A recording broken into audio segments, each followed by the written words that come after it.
Today friends, I'm going to show you how I debone chicken drumstick.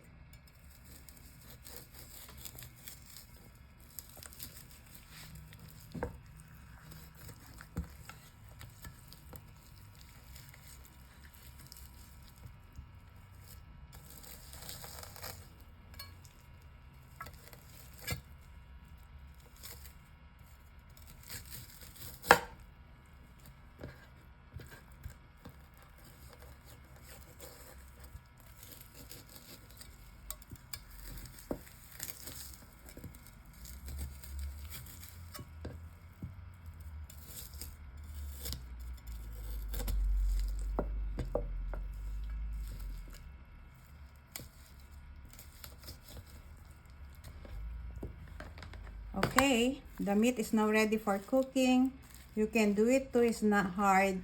I hope you like it. Thank you for watching. Bye.